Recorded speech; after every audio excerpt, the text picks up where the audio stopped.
Selamat datang di Bola Jimbul. Bayern Munchen meraih kemenangan 3-2 di markas Augsburg Sabtu malam.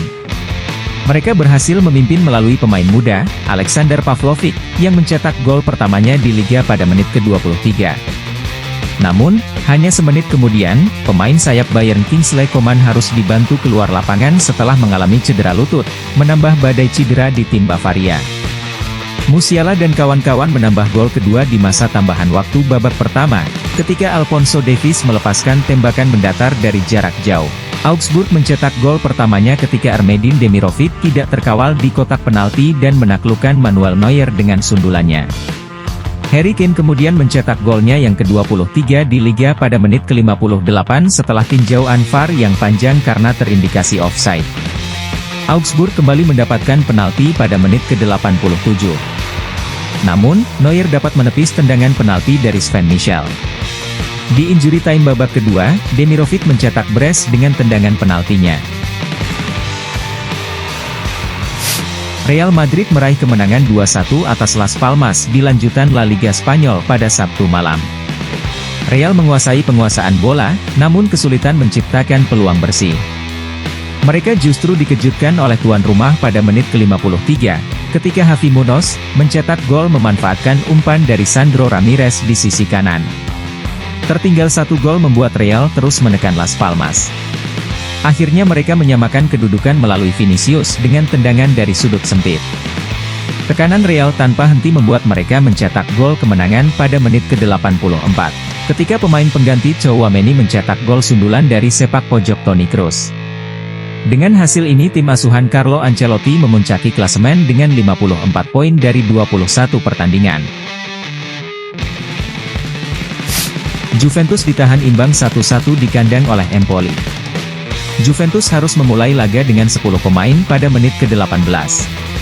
Ketika striker Arkadiusz Milik dikeluarkan dari lapangan karena melakukan tackling terhadap penyerang Empoli, Alberto Cerri. Kendati kalah satu pemain, Juve mampu unggul terlebih dahulu melalui Dusan Vlahovic pada menit ke-50.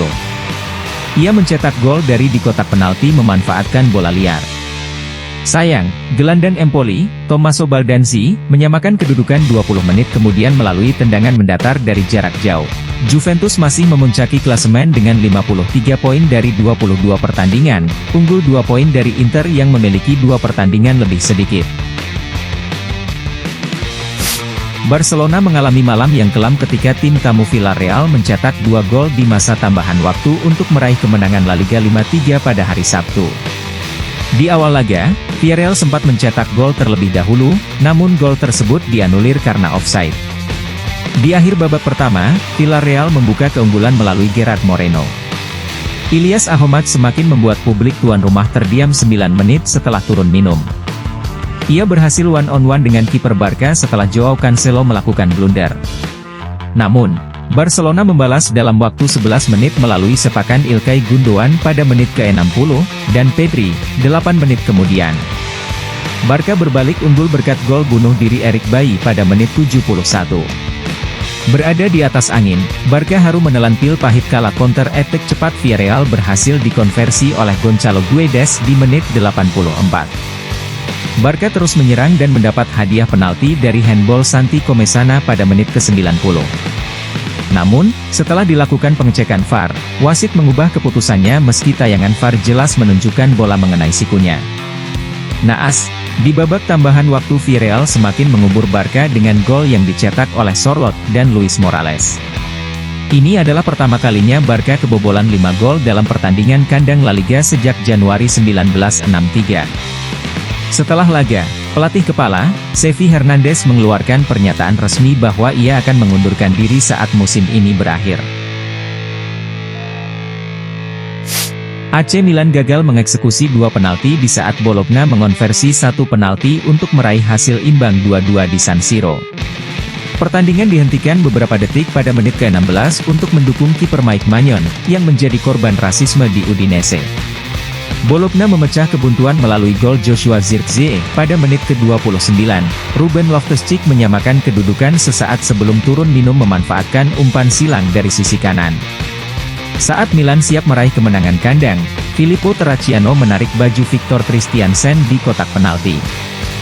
dan Riccardo Orsolini, berhasil mengonversi penalti untuk mengamankan hasil imbang.